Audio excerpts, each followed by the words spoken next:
aussi intervenir. Il peut y avoir des arrêtés conjoints pour réglementer tout ça et nous éviter d'autres drames. Donc, rapidement, je continue avec la deuxième loupe. Toujours, nous restons à Sigiri. Oui. Il y a insécurité parce qu'un orpailleur a été tué. C'est-à-dire à Boukaria, il faut le rappeler. Ouais. Vous savez que Sigiri, c'est une zone où il y a de l'or. C'est une zone aurifère quand même, par excellence. Donc, généralement, les gens se donnent coup pour coup et sans pitié. Donc, il faut le rappeler que la sécurité devrait également être de mise de ce côté-là, parce qu'au-delà de tout ce qu'on est en train de dire, au-delà de l'or, au-delà du matériel, il y a aussi la vie humaine qui est en jeu. Rien n'est plus précieux que la vie humaine aujourd'hui. Donc, il faudrait que quelque part, que dans la conscience collective, qu'on prenne nos responsabilités et qu'on s'entraide, qu'on conserve quand même nos vies. Moi, je ne comprends pas qu'est-ce qui peut pousser un citoyen à aller tuer son compatriote dans ce genre de circonstances. Donc, il faudrait que aussi le ministère ou la sécurité soit de mise à ces niveaux-là. Rapidement, je termine avec ma dernière loupe. Oui, justement, je voulais ajouter quelque chose par rapport à Sigiri avec les attaques à main armée. Oui. Je crois qu'il y a une banque, on se souvient, qui a été attaquée en pleine journée. À Sigiri. Oui. Et ce n'est pas la première. Même la semaine, les mois qui ont suivi, il y a quand même des orpailleurs qui ont été attaqués encore par les bandits. Justement. On se demande, le préfet, au lieu d'être trop politique, au lieu d'être, je ne sais pas, en train de... Dans l'organisation des manifestations politiques pour le CNRD, ou bien pro-soutien au pouvoir, mais quand même qu'on essaye quand même de mettre des mesures pour essayer quand même de sécuriser. Heureusement quand même, avec l'association... des orpailleurs, c'était leur élection, je crois, ils étaient hier. Leur élection. C'était leur élection. Je reviens sur ça. Vous allez c'est ma loupe. Okay. Ouais, justement, on espère qu'ils vont prendre les bonnes décisions. Oui. La dernière loupe, rapidement, c'est une attaque à main armée également. Il faut le rappeler. Mais attends, ce matin, tu as quoi là? Tu nous annonces des mauvaises nouvelles. Non, mais le décès par accident, c'est les réalités du pays. Il faut le dire, que nos autorités prennent les responsabilités. Là, c'était une famille qui était endeuillée, qui partait saluer. Ils ont quitté Conakry pour Mamou, et c'est au niveau de la zone de Daralabé, il faut le rappeler, qu'ils ont été attaqués. Et d'après le témoignage de l'une des victimes, il faut rappeler que les assaillants sont venus en moto. 2 motos, ils étaient 4, c'est-à-dire deux sur la moto. Oui. Donc, ils étaient armés. Ils ont tiré sur les pneus du véhicule pour immobiliser la voiture. Après, il y avait une dame à l'intérieur avec son bébé. La dame s'est blessée même à la tête, et une autre dame également qui s'est blessée. Wow. Ils sont venus, ils les ont dépouillés de tous leurs biens. Et ensuite, ils sont partis. Mais lorsque la dame même, quand elle était surprise, elle a demandé à l'un des assaillants, tu vois ce que tu m'as fait? Et l'assaillant répond, heureusement que c'est une simple blessure. Donc, c'est pour montrer à quel point aujourd'hui on est en insécurité, à quel point on peut être aussi... antipathique, à quel point on peut avoir des sentiments aussi révoltants, parce qu'il faut le rappeler, moi je me demande, une femme et un enfant, il y a des voleurs conscients, il faut le dire. Quand je dis conscient, à un certain niveau, ils laissent tomber, mais sur ce cas-là... Il y a ces braqueurs quand même, ces bandits qui ont la fibre, pas sociale un peu élevée, et parfois ils veulent le butin, le reste c'est pas leur problème, la vie. Ça dépend de la moralité surtout. Il y a des gens quand ils se droguent, d'autres prennent... Il y a des assaillants qui sont gentils. Non, on n'a pas dit gentils, mais on se dit parfois qu'ils ont une dose de moralité, qui savent ce qu'ils viennent chercher. Attends, on peut avoir de la moralité pendant qu'on ne peut... Non, dans les grands plaquages, on a pitié. Il y a des gens qui viennent voler, finalement ils désistent. Ils désistent, ils voient donc regarde ta situation. Non, je continue. Oui, bien sûr. Oui, rapidement. Donc je voulais dire déjà que c'est une infraction, il faut le rappeler. Le vol à main armée, la nuit, l'arme, ce sont des circonstances aggravantes. Donc il faut que les autorités mènent des enquêtes déjà, que l'information, qu'il y ait l'ouverture d'une information et qu'il y ait des enquêtes pour mettre main sur... En attendant de savoir qui ont volé les vitres des rétroviseurs au niveau du ministère. Non, mais c'est toujours normal. Oui, mais si on n'a pas trouvé la solution dans la maison, c'est pas chez le voisin. Non, mais je suis d'accord avec toi, mais on a l'impression que c'est c'est pendant que les militaires sont au pouvoir qu'on assiste à ces genres de braquages, l'insécurité qui grimpe. Oui, c'est vrai qu'on le dit en rigolant. Il faut vraiment, ces derniers temps, j'ai l'impression on s'est dit, c'est les militaires aujourd'hui qui sont au pouvoir. Je suis d'accord. On voit l'insécurité qui grimpe. Il faut vraiment que le ministère de la Sécurité parce que la Défense... Même au sein de l'armée, on l'a rappelé, irradié pour vol, et ainsi de suite. Aujourd'hui, c'est l'insécurité. Au sein du ministère de la Sécurité, je suis d'accord. Il y a eu vol quand même. La question des coupures de route en Guinée est une question vraiment fondamentale sur laquelle il faut vraiment pousser des réflexions pour trouver des solutions. Justement. Sinon, c'est encore... Ils le font toujours armés. Je me demande d'où provient... Beaucoup de choses en cette fin de semaine. Et on va parler d'abord du décret... Du fameux décret portant nomination qui autorise désormais les gouverneurs donc, de nommer des chefs de quartier et des chefs de district. Et ce décret, vous savez, on en a parlé ici longtemps et heureusement que les gens nous ont compris là-dessus, les politiques, les acteurs de la société civile. Et c'est donc les dernières nouvelles, c'est que les médiatrices, dont Madame Aïssaba et Madame Makale Traoré, donc, qui se sont saisis du dossier et ils comptent rencontrer les jours à venir les partis politiques et les acteurs sociaux donc, autour donc, de cette question. Bon, cette fois-ci, peut-être ils sont de bonne foi et c'est nos médiatrices quand même. Non, mais elles ont toujours été de bonne foi. Oui, bon, cette fois-ci, peut-être c'est pour quand même aller recouper donc les préoccupations. On connaît l'info, mais il faut qu'on arrête. On sait exactement ce qui ne va pas aujourd'hui sur le terrain. Au lieu d'aller rencontrer les partis politiques, mais qu'elles aillent rencontrer le CNRD. Absolument, les partis politiques sont prêts. Quand vous partez d'aller ils sont prêts à les rencontrer. Mais les partis politiques ont cité certains points qui ne sont pas respectés. On sait, c'est au préalable. C'est au vu aussi de tout le monde qu'on arrête quand même de dire qu'on va aller vers. Déjà que ces décrets violaient la loi. Ah oui, je crois bien, cette fois-ci, elles sont de bonne foi.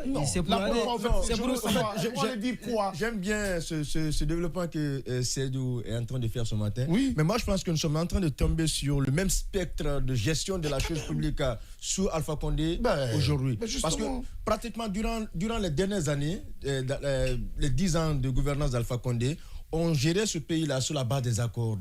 Mais écoutez, si vous estimez que c'est mon avis. Si on estime que la décision, le décret du président du colonel Mamadi Doumbouya viole les lois de la République, il faut l'attaquer. Il faut l'annuler. Moi, je pense que les médias sont en train de passer à côté. Je comprends bien leur bonne foi, mais travaillons en sorte que ce pays-là fonctionne conformément à la loi et non conformément arrête de se leurrer, au social. C'est très important. Il faut qu'on arrête de se mentir. Il faut qu'on arrête de se mentir. Il faut qu'on arrête de se berner. Il faut qu'on arrête de mettre la main sur les yeux des gens, qu'on arrête de nous lancer de la poudre. Je suis désolé quand même pour ces mamans. Je suis très désolé, cette bonne foi, elles n'ont qu'à garder, elles n'ont qu'à aller voir le CNRD pour cette bonne foi. On connaît exactement quel est le problème aujourd'hui. Ce problème pour résoudre, c'est l'État. C'est l'État qui peut résoudre ces problèmes. Si tu me parles de bonne foi, je pourrais dire peut-être avec la bonne foi de Goumou, la dernière fois avec les imams, où il y a eu beaucoup plus de compromis. Là, on peut parler un peu de bonne foi. Oui, mais on connaît le problème où c'est situé. Mais on va aller faire quoi encore? Il faut quand même son décret. Justement, c'est tout. Il y a un décret qui viole la loi. La finalité, ça va être cela. Mais pour le moment, les médiatrices tentent donc de rencontrer des acteurs politiques et des acteurs sociaux, donc afin que les CCI se prononcent. Et tous les juristes de la République de Guinée sont d'accord sur la question pour dire que ça viole les textes de loi.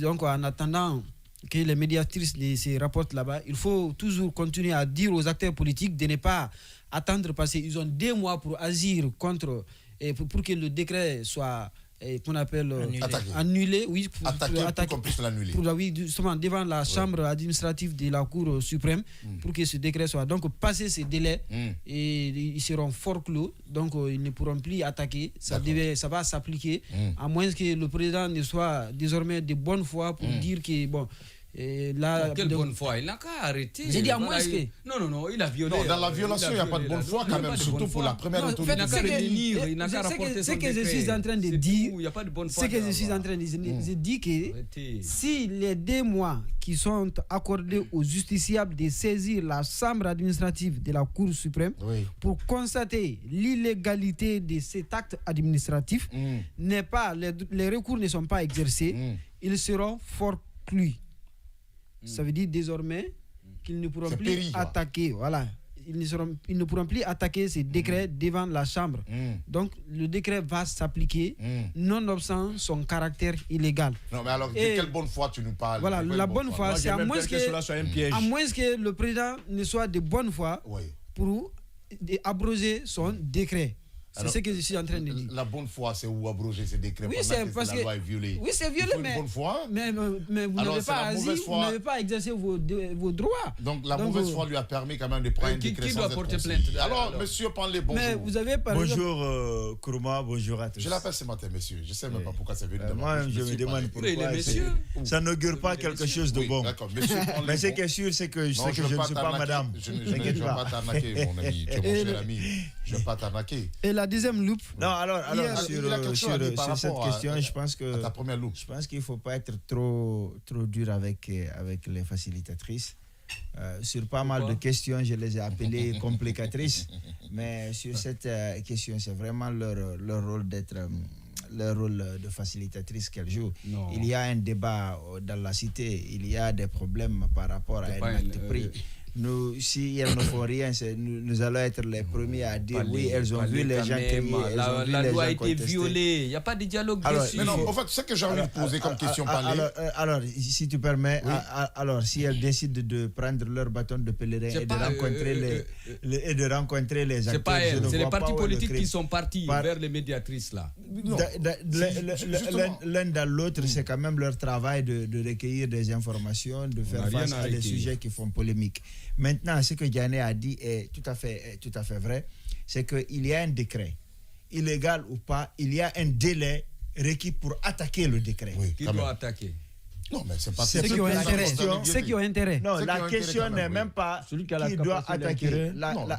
Tous les citoyens peuvent. Dans le cas d'espèce, peut l'attaquer. Tous les citoyens peuvent. Alpha Bajoua qui parle va à la Cour suprême et comment on appelle, introduit ton recours là-bas. Maintenant, ce que je veux dire, c'est qu'il y a un délai. Si personne n'attaque le décret pour inconstitutionnalité, le décret passé ce délai s'applique automatiquement. Oui. Et lorsque ce délai-là passe, on ne peut plus l'attaquer. Oui. Et c'est là qu'il parle de la bonne foi du président. C'est-à-dire que si on ne peut plus l'attaquer juridiquement, le président après peut regarder la cité et compliquer l'enjeu peut-être. En fait, voir toutes les difficultés que l'application rencontre. Oui. De bonne foi, il décide de prendre un autre décret, abroge le premier. C'est là où l'autre question, c'est quoi? Et si les travaux des facilitateurs dans ce dossier-là traînent jusqu'à 2 mois. C'est justement ça. Moi, alors, c'est pourquoi l'intérêt pour les citoyens. Commencez maintenant. Donc, d'agir. Alors, je pense que les facilitatrices ne sont pas dans une situation compliquée. Elles vont aller écouter les gens, recueillir les informations de la classe politique. Ce n'est pas des 12 millions de Guinéens, c'est quelques partis politiques. Ouais. Elles peuvent rencontrer plusieurs partis le même jour. Donc, rencontrer ces gens-là et remonter vers Mamadi pour dire attention, voici ce que les gens pensent. Et c'est comme ça que ça se devrait. Mais ce que je sais, c'est que l'un n'arrête pas l'autre. Ce n'est pas parce que les facilitatrices vont rencontrer les partis politiques qu'on ne peut pas aller vers la Cour suprême pour attaquer le décret. Donc elles peuvent discuter avec les gens 1000 mois si elles veulent, mais entre-temps, le recours peut être introduit au niveau de la Cour moi, suprême. je pense, la première démarche d'abord qu'on devait faire, est-ce que les facilitatrices ne devraient pas rencontrer d'abord l'autorité qui a pris le décret? Parce qu'aujourd'hui, c'est l'inverse. C'est l'inverse qu'il faut c'est l'inverse qu'il faut voir. Mamadi Doumbouya a pris un décret qui a été décrié. Elles doivent aller vers ceux qui décrient le décret pour demander qu'est-ce qui se passe. C'est lui qui a violé la loi. Oui, mais elles doivent comprendre quelles sont les... Peut-être qu'elles ne... Est-ce qu'on a besoin aujourd'hui de demander qu'est-ce qui ne va pas dans ces décrets? Oui. On a besoin de savoir. On sait que la loi, quand tu veux faire un travail efficace... La collectivité révisée a été violée. Non. La loi a été violentée. D'accord. La loi a été tordue. Sauf qu'elles ne sont pas comme toi. Elles sont ni animatrices ni chroniqueurs d'émissions. D'accord, il n'y a pas de souci. Il y a peut-être la deuxième loupe. L'autre, deuxième loupe rapidement. C'est une précision. On va laisser les facilitatrices. D'accord, il n'y a pas de souci. On continue sur la deuxième loupe. Cette fois-ci, c'était une manifestation du côté donc du siège du PIP, l'ancien parti au pouvoir, le parti de l'unité et du progrès. Donc depuis un certain temps, il y a des soupçons d'achat donc de ces partis aujourd'hui et les femmes quand même continue de se battre pour vraiment essayer peut-être d'annuler cette vente occulte. Elle ne veut plus même le président. C'est ça. Exactement. C'est peut-être il faut des bangoura. Les femmes demandent même son départ. C'est ça. Peut-être s'il y a un seul héritage aujourd'hui du président de Lansana Conté, c'est parti, c'est le PIP. Non, pas le PIP. Non, mais attention. Il a un patrimoine. Il a des parcelles. C'est le père de la démocratie multipartite en Guinée. C'est ça aussi. Le droit de l'homme et des libertés publiques en République de Guinée. Heureusement, avec ces partis politiques en même temps. Donc c'est pourquoi c'est le seul parti. Le père des droits de l'homme, de la démocratie qui a révisé la Constitution en 2000. Non, mais c'est ça ne remet pas en cause ce qu'il a fait. Ça fait ça. Laissez-moi quand même continuer ma loupe. Pas en cause ce qu'il a fait. Il faut couper le micro de Olivan et de parler. Il me laisse continuer ma loupe. Les citoyens ont besoin d'être informés. Donc les femmes continuent de se battre. Il faut obligatoirement que cette vente occulte soit annulée. Elle est occulte. Oui, c'est une vente occulte. Selon elle, c'est selon toi. Oui, on soupçonne de l'achat de ces partis par le président de la transition. Mais les pratiques occultes. Oui, mais c'est du grand n'importe quoi. Une vente magique. Non, moi quand même, je suis d'accord avec toi. C'est du n'importe quoi pour l'instant. Peut-être l'expression. Non, c'est de l'ignorance. Moi, je pense bien que c'est de l'ignorance. Une vente occulte en droit, c'est une vente qui se passe à l'insu. Donc, quelqu'un se couche, mais quelqu'un se couche, il dort, il se lève, il dit je soupçonne Fodé Bangoura d'avoir vendu le parti. C'est vrai. Non. C'est vrai. Alors, c'est pas de fausses rumeurs. Est-ce qu'il n'y a pas d'éléments probables? Est-ce qu'il y a des éléments probables? Est-ce qu'il y a des éléments probables? Il y a des indices probables. D'accord. Non, des indices ou des éléments? Des indices vraisemblables. Tu es juriste. Ce sont des indices vraisemblables. Les éléments probables. Est-ce que tu trouves aujourd'hui au moins fondé, au moins la démarche de ces dames du il y a eu l'attestation de vente. S'il vous plaît. C'est pourquoi on parle de La vente. question que je vais poser, est-ce que vous pensez aujourd'hui fonder la démarche de ces dames? Alors, c'est quand même difficile de parler de cette situation. Ouais.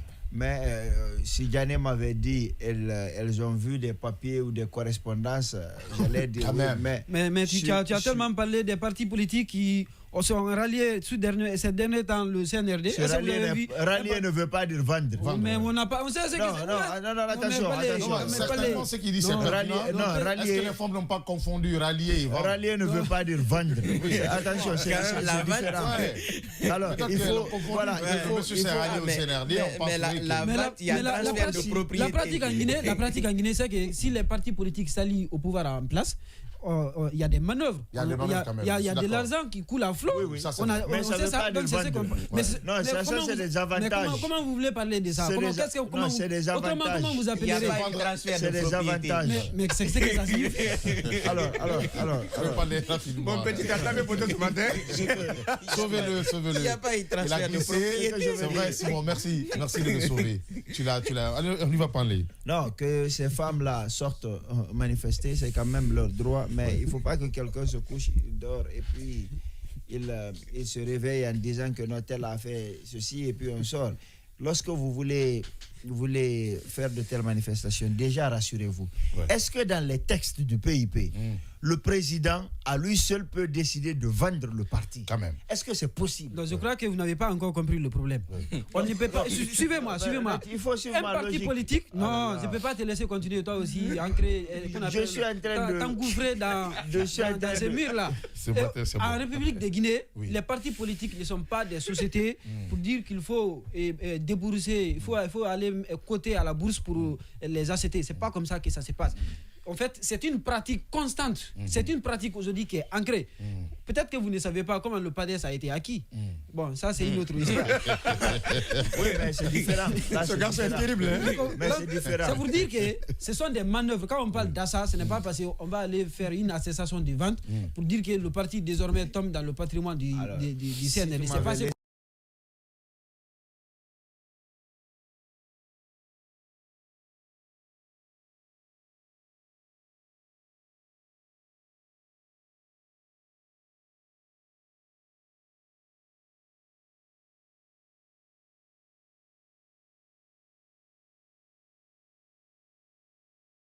est-ce que le président peut vendre à lui tout seul?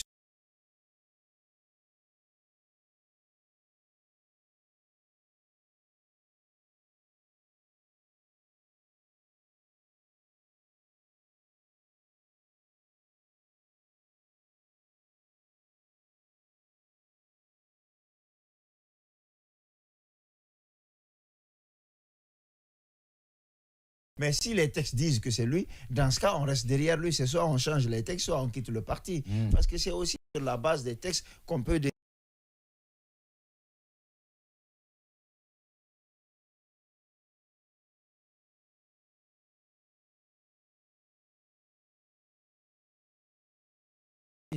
À partir de maintenant, avec le CNRD. Sinon,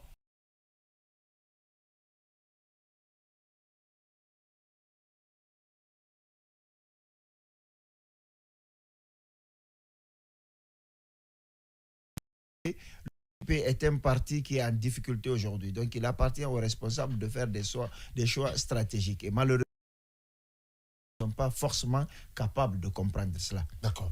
Alors, juste la troisième loupe, c'est le discours du Premier ministre. Bon, le discours du Premier ministre, peut-être.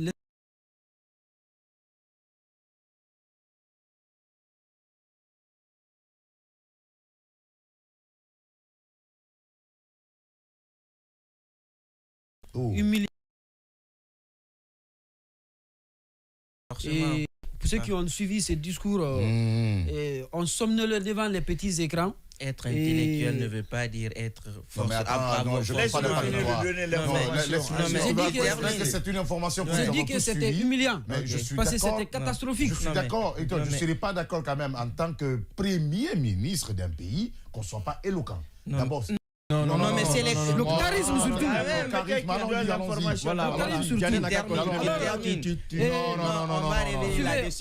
permettez que je donne l'information. Même ce sont des technocrates qui doivent être là. Je suis désolé pour vous. Permettez-moi que je donne l'information. Ça vend l'image d'un pays, l'éloquence, s'il vous plaît. En tout cas, c'est une responsabilité qui engage la République de Guinée. C'est pourquoi le journaliste a tenté d'avoir plusieurs informations avec lui. Alors, son discours, on a analysé et il a volé donc sur axe. Il a parlé donc notamment de la mobilisation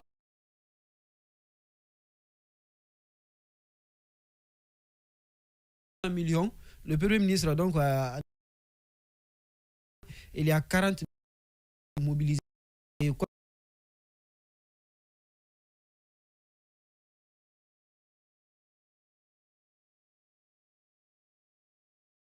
le reste des 560 millions. Donc pour un retour à l'ordre constitutionnel. Et pour le moment, quand on sait aujourd'hui que déjà on est déjà à moins de 16 mois, on ne sait pas par quel miracle on n'a même pas d'abord les... Avec quelles difficultés financières... On n'a même pas commencé. Et avec quelles difficultés financières on pourra aujourd'hui permettre... disons, on pourrait avoir les 540 millions, étant donné que déjà les États-Unis et à travers les institutions IFS et USAID qui sont quand même beaucoup plus actifs dans ce qu'on appelle aujourd'hui dans l'organisation des élections en République de Guinée ici, ont déjà décrié, ont fustigé ce montant et les États-Unis considèrent aujourd'hui que ce montant est vraiment très élevé avec en tout cas la population électorale de la République de Guinée. Quand moi j'ai fait une étude comparative avec la Côte d'Ivoire qui a quand même une population électorale de plus de 10 millions et la Tunisie également qui a une population électorale de plus de 12 millions et que nous on a combien? Oui, en République de Guinée, oui, c'est 2 millions et quelques, 3 millions. Et même cette année, ça ne va pas dépasser les 5 millions. Et ceci, en Côte d'Ivoire, ce n'est pas au-delà de 15 millions. La Tunisie, c'est moins de 12 millions de dollars. Et qu'en République de Guinée, on parle de 600 millions. Cela est quand même... Ça mène beaucoup à réfléchir. C'est pas si c'est du... En fait, les 600 millions, ce n'est pas seulement que pour les élections. C'est ça. Il y a le recensement même de la population qui était dans l'agenda. La Côte d'Ivoire aussi a fait un recensement. C'est un recensement général. La Côte d'Ivoire a fait un recensement général. Mais ce sont les 10 points quand même. Il y a plus de 10 points. Il y a 10 points dans l'agenda. Mais le plus important, c'est ça, c'est le recensement qui coûte plus cher. Avec les matériels électoraux. On a d'autres, on a des équipements quand même. Qui ne sont pas obsolètes quand même, qui peuvent quand même être révisés. Je suis désolé parce qu'on vient de servir la Sierra Leone, on vient de les prêter quand même des urnes quand même. Donc c'est pour dire que les moyens sont là. Quand même, Bien entendu, les moyens sont là. En 2 mois. Et même les machines, on peut les réviser. Ce n'est pas parce que ce sont des fausses machines. Le fichier, on peut les réviser. Donc ça veut dire, c'est pertinent. C'est là. En tout cas, l'Union européenne, les États-Unis ne sont pas quand même, pour le moment, en tout cas, ne présagent pas, en tout cas, financer ce montant, disons, si vous voulez allouer ce montant à la République de Guinée, c'est pour dire que les États-Unis, l'Union européenne, ces observateurs savent déjà qu'ils ont sévi, qu'ils sont allés dans d'autres pays quand même pour organiser ces élections ou bien pour aider ces pays à organiser les élections. Ouais. Quand tu as pris tout à l'heure l'exemple sur la Côte d'Ivoire qui a 10 millions de population électorale et sur la Tunisie qui ont aussi peut-être 14 millions de population électorale par rapport à la Guinée qui a à peu près au maximum 5 millions de... Attends, tu ne peux pas comprendre que même 3 millions, 5 millions de dollars puissent rentrer dedans. Pendant ce temps, nous avons des équipements qui peuvent être recyclés, qui peuvent être révisés pour aller aux élections. Qu'est-ce qu'ils veulent exactement? C'est une rançon. Non, d'accord, mais la rançon, d'accord. Est-ce que la rançon, ça ne veut pas dire... Parce que la question, on l'a posée au truc, est-ce que si on n'a pas les 600 millions, il n'y aura pas de glissement électoral? Mais jusqu'à présent, ils sont dubitatifs sur la question. Bien entendu. On dit que oui, parce qu'ils n'ont prôné qu'à la fin de la transition, ils vont aller, ça leur reste 16 mois. En tout cas, c'est ce que le chef de l'État a dit. Tout. Mais est-ce que si on n'a pas la question qu'on se pose chaque jour, est-ce que si on n'a pas les 600 millions, soit c'est le CNRD qui va partir et laisser continuer la transition avec d'autres personnes, ou bien c'est eux qui vont rester pour continuer le glissement. Non, ce qui est probable, on va pour le respect de son engagement, moi par exemple, pour le respect de ma dignité, de ma morale et de mon engagement, si je te dis Simon, je te donnerai ça. Si je ne peux pas te donner mon garçon, on va prendre la relève. Si je ne te donne pas, je dis là à mon garçon, moi je quitte parce que je l'avais dit que je quitterai. Je dis moi. Mais avoir l'attitude aujourd'hui, c'est pourquoi je pose la question. Est-ce qu'ils vont le faire? Non, je ne pense pas. Donc c'est ça. Ça c'était un pan du discours. Et ensuite il a parlé donc du cas de Cellou Dalein Diallo où il est resté catégorique, ferme, pour dire que lui, à sa connaissance, il n'est pas informé d'un mandat d'arrêt émis contre Cellou Dalein et qu'il n'y a pas de souci. Et s'il décidait aujourd'hui de rentrer, il pouvait rentrer facilement et librement comme tout autre citoyen. Mais on sait quand même, quand la CRIEF aujourd'hui, les leaders politiques, en tout cas, qui sont réputés être des véritables poids, des ténors contre peut-être des velléités du CNRD, et sont persécutés. Certains sont aujourd'hui abandonnés à la prison, les droits violés. Et également aussi, c'était donc là les différents pans qui je le disais et ça va commencer à chauffer un peu, ça va commencer à taroter l'esprit de ces deux personnes. Quand je dis que l'éloquence fait partie quand même de la vente, c'est-à-dire de l'image d'un pays, c'est très important. Non, attention, moi je ne serais pas d'accord. Quand tu suis exactement le discours, l'interview de ces premiers ministres, je suis désolé, tu t'es dit, il a fait quelle école? Tu t'es dit, quand même, tu t'es dit... L'éloquence n'est pas le facteur déterminant de l'intellect. Vous avez des gens aujourd'hui... La pertinence dans le sujet, la pertinence dans les réponses. Non, je suis désolé quand même qu'on avait quand même... C'est comme ça durant plusieurs années. La population a été bernée. C'est différent. Moi, c'est différent. Je suis d'accord. Non, je vous permets pas. On y va. Non, je te dis, je permets plus ça parce que là, je suis très désolé. Mamadou. Ousmane Gawal est très éloquent. C'est pas parce que tu es désolé aujourd'hui que tu vas pas donner la parole. Mais éloquent, Charles White est éloquent, mais cela ne voudrait pas dire qu'ils sont des super bons ministres. Non, mais il ne s'agit pas de violer une loi pour l'éloquence. Je te dis quand même dans ce genre d'interview, quand même on a besoin d'éloquence pour dire. Est-ce que tu sais que moi j'ai reçu beaucoup d'appels de l'extérieur, de certains pays pour dire attends, c'est lui votre premier ministre? Je suis désolé. C'est ça la réponse pour nous. C'est une honte quand même moi. Mais Kourouma, tu t'attendais à quoi? Mais tu connais qui est je suis d'accord. Bernard? Oui, je suis d'accord. Alors où est le problème? Non, Alpha, c'est que tu ne connais pas Bernard. Tu ne connais pas Bernard. Mais Bernard, il est comme ça. On y va il n'a jamais été éloquent. On reste avec toi. On reste avec toi et tu vas vite à loupe. Est-ce que c'est un bosseur? La question de l'éloquence, il n'a même jamais été un bon ministre. Merci, moi. C'est tout. Même au ministère du Commerce. Donc moi, je ne suis pas étonné. On y va. Il a fait. En tout cas, la médiocrité, on ne fait que voir du jour au lendemain. C'est comme quand on est en train de prendre un morceau de viande, on met sur le couvercle. On y va. À l'image de son patron. Je ne suis pas à leur place. En tout cas, il a été choisi par quelqu'un. Son patron, c'est qui? Il a été choisi par quelqu'un. Non, attends. Son patron, c'est qui? L'homme du 5 septembre. Ou en Guinée. Le patron du Premier ministre. L'homme du 5 septembre. D'accord. C'est lui qui nous a promis. Moi, j'aime le nom. Ici, on ne gèle pas. C'est pourquoi je le dis. Je reste avec toi pour me parler de ta loupe. C'est maintenant. Voilà. certainement, depuis un mois, vous avez entendu parler de l'Union nationale des orpailleurs de Guinée. La campagne était très rude entre 4 candidats. Et hier, l'élection a eu lieu du côté de Conakry, ici même, dans un réceptif hôtelier de la place.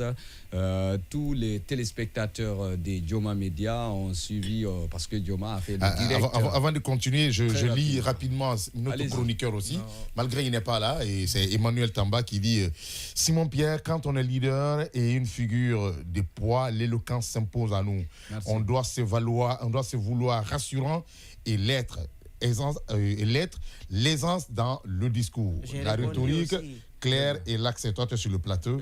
L'accès du public. Oui, l'accès, qu'est-ce qu'il dit? L'accès du public à notre discours sont des impératifs. Il peut se faire coacher et accompagner. Ce n'est pas nouveau dans l'arène politique, préparer ses interviews et discours. Donc il faut préparer ses interviews et discours, mais la question de l'éloquence, elle est vraiment relative. Parce que bon, ça c'est autre chose. Je ne pense pas que le président Macky ou encore l'autre Ouattara soit véritablement éloquent. Ah non, Macky est éloquent. Exactement, ils sont pertinents. Je suis d'accord. En fait, non, de ce côté-là, je suis d'accord avec toi. Justement, l'éloquence, quand la pertinence est là, quand la pertinence prend le dessus sur l'éloquence, on oublie même l'éloquence, on voit la pertinence. Mais si on n'est pas pertinent et ni éloquent, alors c'est l'éloquence, c'est l'autre qui prend le dessus. Le cas du Premier ministre est un cas désespéré. Je parle des cas qui sont encore récupérables. C'est-à-dire qu'il y a des gens qui peuvent être perturbés. Je dis c'est un cas désespéré. Non, moi j'estime que le ministre, c'est un intellectuel. C'est un et l'éloquence n'est pas le facteur déterminant. Il n'y a pas de problème. On y va. Mais revenons à l'INOG. À l'Union nationale des orpailleurs de Guinée. Vous avez suivi cette campagne. La campagne qui a commencé, puis les élections, c'était hier. Sans surprise, l'âge Tidjane Koïta a été réélu pour un mandat de 3 ans. Il a obtenu 554 voix sur 598 voix. Wow. Donc, vous avez compris. Et puis, son challenger direct, c'était Mori Traoré. Et lui aussi, vous savez, au début, vraiment, il y avait l'adversité, l'animosité, voire même pendant la campagne électorale. Mais hier, il était tous là-bas et lui, il a pris la parole. Il dit qu'il est prêt pour travailler pour l'épanouissement des orpailleurs. Ainsi de suite. Et c'est lui qui est réélu pour un mandat de 3 ans. Et là, Tidjane Koïta, lui aussi, il a dit qu'il promet d'être l'interlocuteur. Vous savez, je reviens, vous savez, c'était le candidat du pouvoir, c'était le candidat du ministère. Exactement, c'est ce que je suis en train de dire. C'était le candidat du CNRD. Vous-même, vous avez compris. Oui, parce que Mori... Mais vous n'avez pas des preuves? J'ai des preuves, j'en viens. Mori, par exemple, le principal challenger de Tidjane Koïta, il a tenté de mener une campagne. Il semblerait même qu'il envoyait des éléments à la RTG, que la RTG a refusé de diffuser. C'est pas semblerait, ils ont fait une tournée, la RTG a traité, ensuite on l'a appelé et on l'aurait appelé pour lui dire, il a dit dans notre émission Honneur Politique. Très bien. Qu'on l'aurait appelé pour le lui notifier pour dire, écoute, on nous a dit, la décision vient du haut de ne pas diffuser tes éléments. Est-ce qu'il y a de l'argent? En fait, il avait même payé cet argent-là. Le monsieur lui a rendu son argent, mais il n'a pas pu faire. Mais c'est grave. Donc cela, déjà, vous comprenez combien de fois la démocratie... cette démocratie est relative. En Afrique, on a tordu le cou. Dans l'arène politique, on impose des individus par la suite, n'est-ce pas, sous prétexte d'avoir été élu, alors qu'il n'en a pas du tout été. C'est vraiment marrant, c'est désolant. Après, s'il y a des coups d'État, on fustige. Mais là, on est en période de coup d'État. Non, on va revenir un peu avec les périodes de coup d'État, avec les délégations, avec le dialogue. Si est-ce que maintenant on aura besoin d'aller aux élections pour pour être président. Ce qui me fait mal, tout à l'heure, lorsque Simon donnait ses loupes, il a parlé, il y a l'insécurité dans les mines. À chaque fois, on entend déboulement par-ci, éboulement par-là, du côté des Sigiri. Est-ce que Tidiane Koïta sera à la hauteur d'endiguer ces fléaux? Il est en train d'installer les forages dans les villes. Non, ce n'est pas les forages là. Oui, c'est vrai, ça c'est bon, mais il faut sécuriser. Il faut préserver surtout dans leur profession. La vie humaine. Il faut, à chaque fois, on entend des tueries, des éboulements, il n'a qu'à freiner ça. Deuxième loupe, nous partons au siège de l'IFDG lors de l'Assemblée générale hebdomadaire du parti ce samedi, avant-hier. Fodéoussou Fofana a martelé qu'il n'y aura pas élection en Guinée sans leur parti, ce qui veut dire l'IFDG. Il a profité aussi de l'occasion pour un peu flinguer Ousmane Gawal Diallo. Ousmane Gawal Diallo, oui, ça. Non, mais c'est pas la même chose, hein. C'est pas la même chose. Je suis d'accord.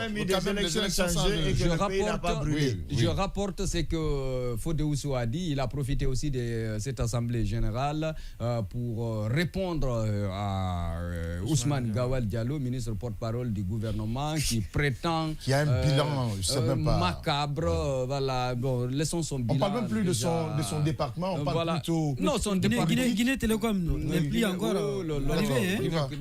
S'il vous plaît, ne me noyez pas avec Guinée Télécom. Ça, c'est un autre dossier pourri. On va revenir un autre jour sur ça.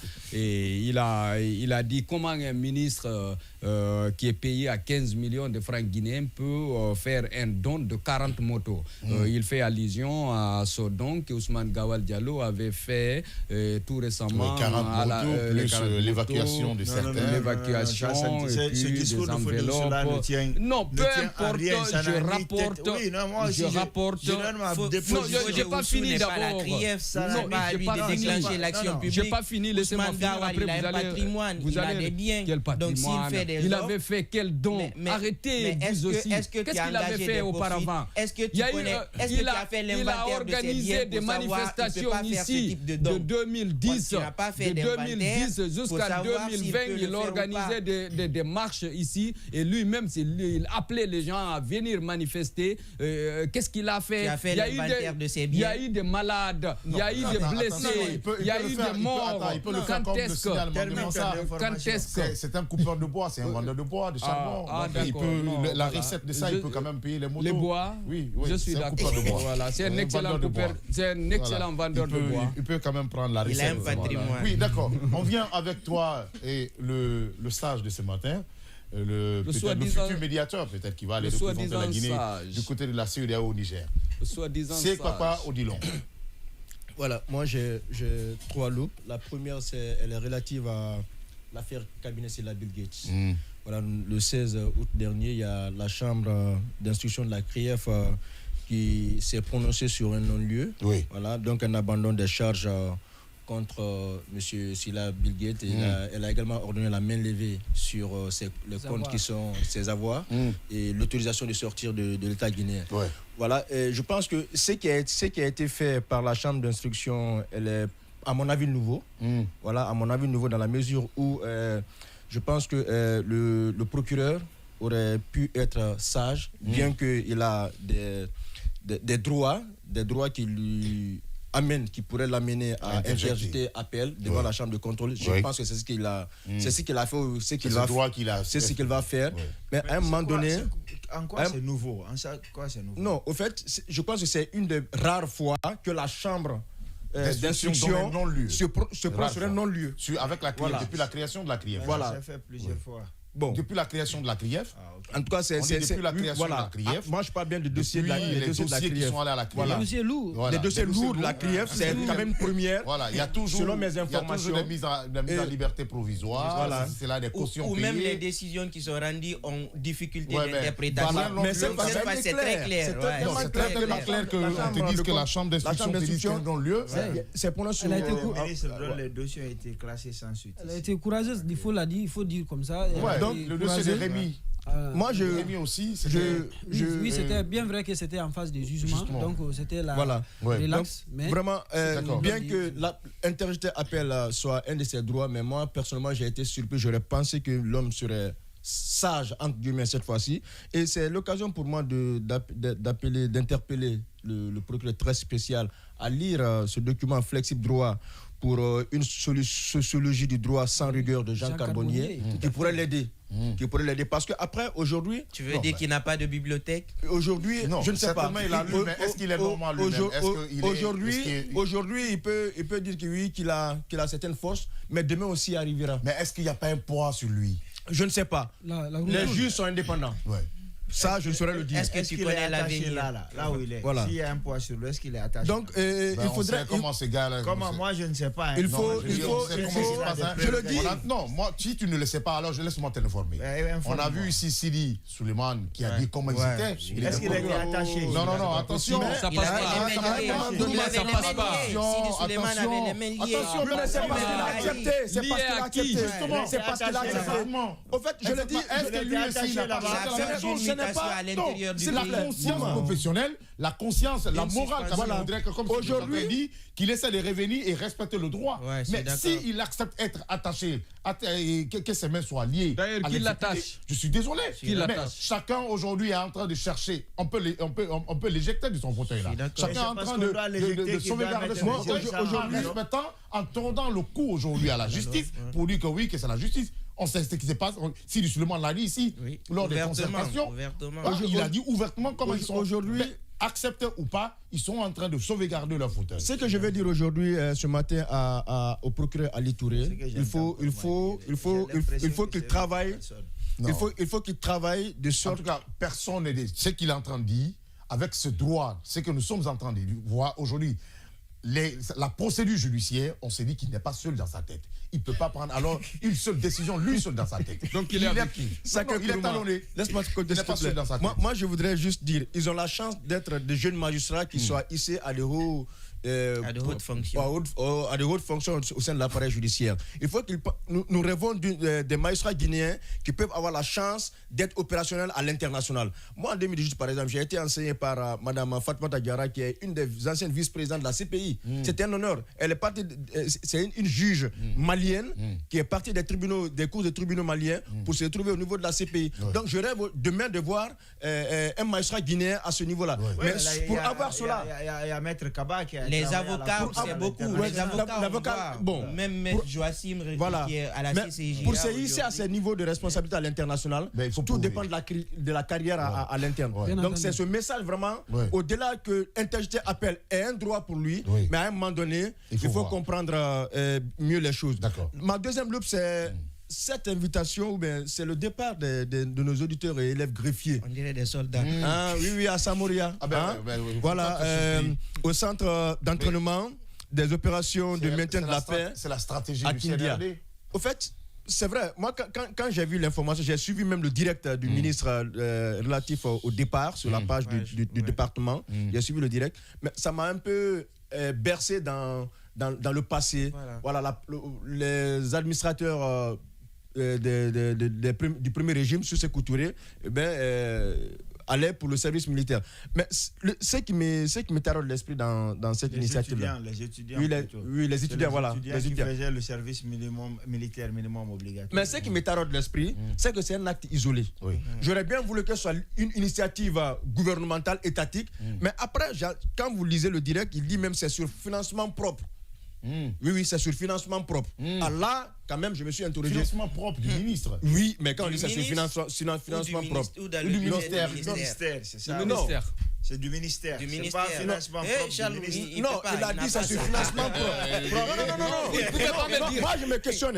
Il a dit c'est sur financement propre. Il faut se poser la question. Vous m'avez contesté pour Gawad et pour Charles. Non, attendez. J'aurais bien. Si c'est financement propre, c'est pas le ministère. Est-ce que c'est sur financement propre? Je pourrais comprendre qu'ils me disent qu'il y a une ligne qui a été ouverte pour ce projet, mais quand on dit sur financement propre, moi je vois la personne. Non, il n'y a pas du département. Il n'a pas du alors, non, c'est pas précis. Donc, c'est financement propre. Alors, il y a nuance.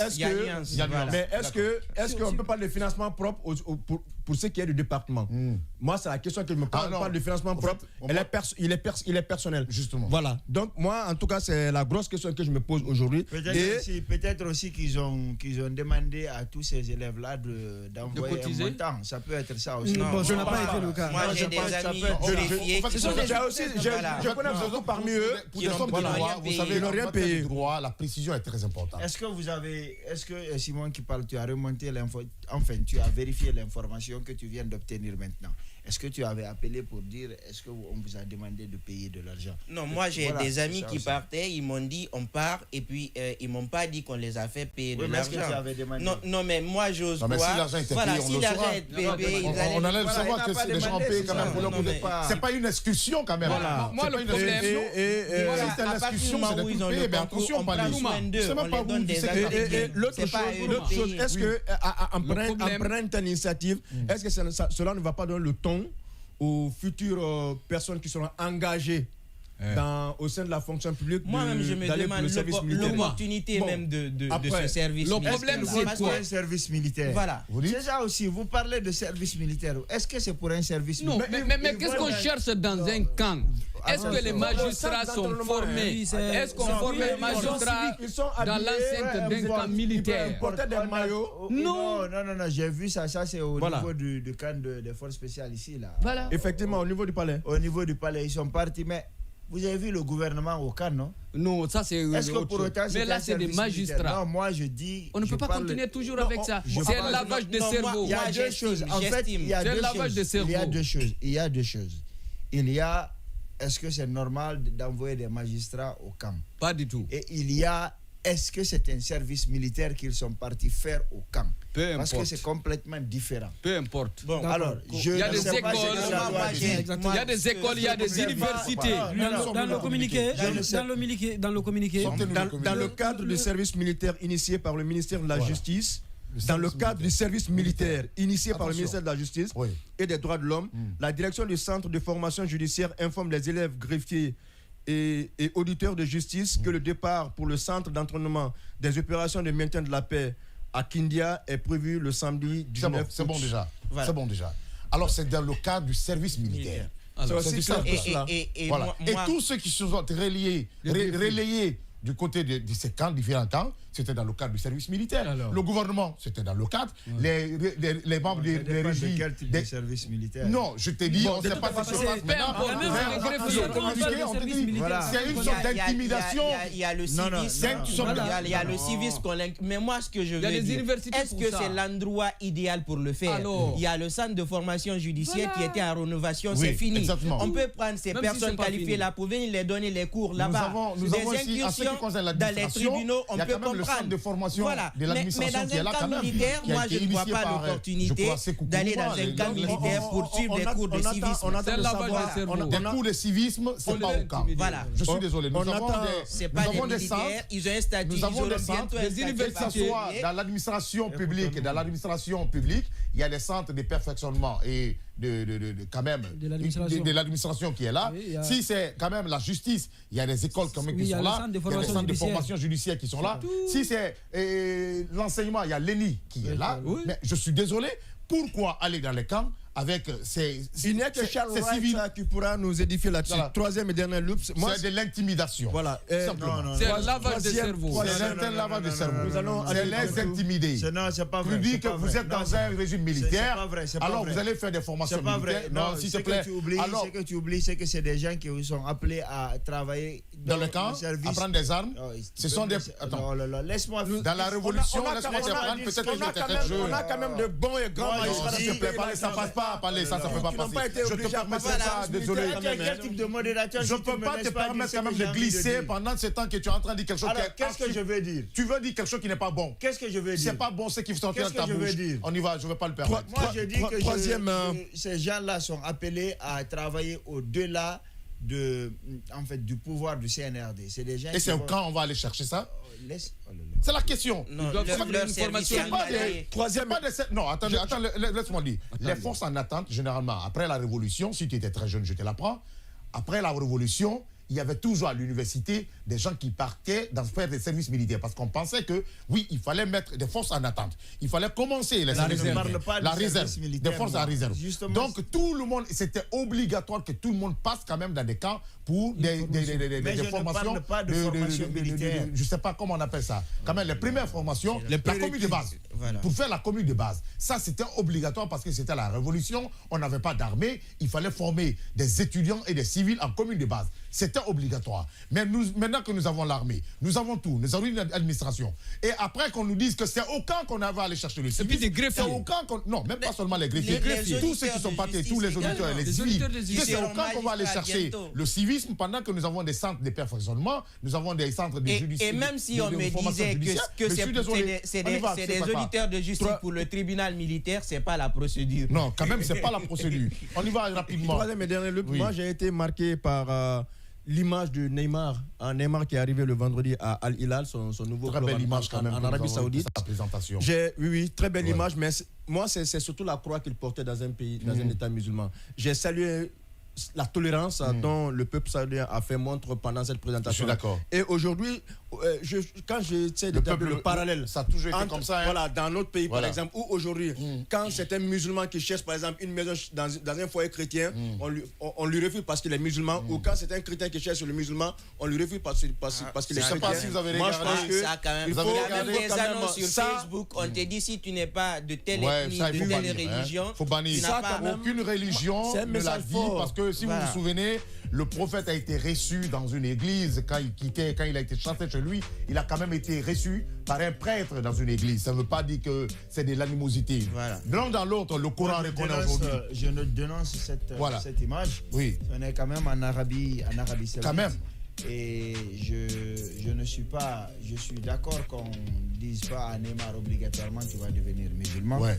Mais pour une affiche publique comme ça, je suis contre le fait qu'on ait permis à Neymar d'afficher publiquement sa croix chrétienne.